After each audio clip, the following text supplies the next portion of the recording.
Hvordan skriver man en god jobansøgning, som kan trænge igennem nåleøjet i en tid, hvor jobsene ikke hænger på træerne?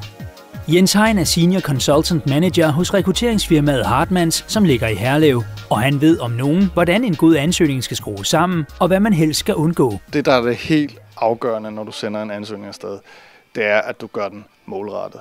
Som virksomhed eller rekrutteringsvirksomhed, der modtager masser af ansøgninger, så har vi særlig lyst til at få en ansøgning, som vi kan se, denne her, den er til os. Den er ikke til en lang række andre virksomheder.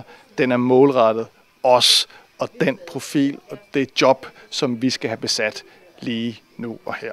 Og ifølge Jens Hein skal en målrettet ansøgning indeholde disse 5 punkter. En pejling er, at du sætter dig i virksomhedens sted og finder ud af, hvad er det, der lige er omdrejningspunktet for præcis det her job. Hvad er det for en personlighed, de ønsker sig, og hvad er det for en hovedopgave, der ligger for den profil, der skal ind i det job. Det vil være pejlingen, og have gjort sig nogle tanker omkring det, og få skrevet det ned i en enkelt eller 2 sætninger. Det er jo altafgørende, at vi kan se, at den person, der søger det her job, brænder for, har lyst til det her job, har lyst til os, og få beskrevet det igen i nogle ganske få sætninger. Det er et enkelt afsnit, men der skal substans på. Og det vil sige, at vi skal væk fra de der flosker, der bare går, jeg har lyst til at arbejde med eksempelvis administrative opgaver. Kom lige et trin eller et spadestik længere ned, når vi beskriver vores lyst til. Så hvad pokker er det så lige, der er årsagen til, at du har så meget lyst til de her administrative opgaver? Faglighed handler om match. Tag udgangspunkt i det stillingsopslag, der er. De krav, der bliver stillet i forhold til stillingsopslaget, og så matche.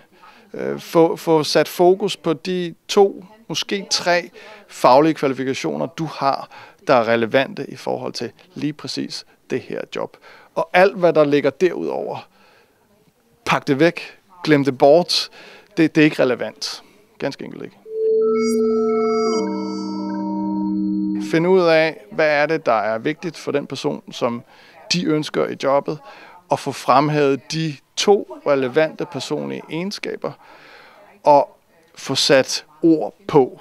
Så det er ikke en floskel, der står der, jeg er struktureret, jeg er initiativrig, jeg er prik.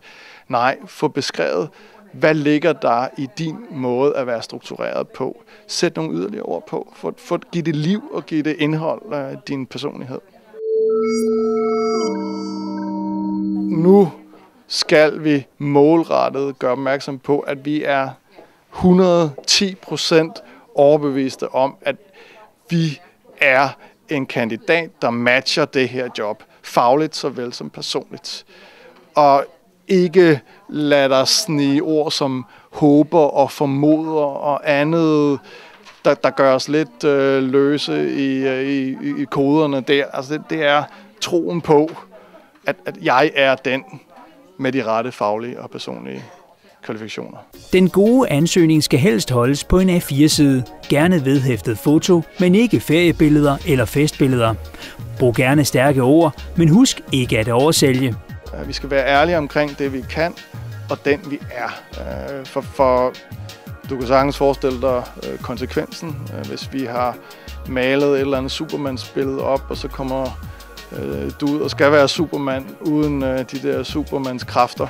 Det holder ikke særlig lang tid. Så vær ærlig omkring det. Hvad er den typiske fejl, man begår, når man laver en ansøgning? Den typiske fejl er jo det her med, at vi tager et fremragende ansøgning, vi har skrevet tidligere, og siger, det der ramte jeg, og der brugte jeg nogle lækre formuleringer, og der var jeg god. Og så tager jeg en copy-paste på det over i det her job, og det spottes bare med det samme. Jeg kan tydeligt se, det her, når det har du taget fra en anden ansøgning, det er ikke noget, du har målrettet det her job. Så lad være med det. Slå den her automatpilot fra, og gør hver enkelt jobansøgning til noget unikt og noget målrettet.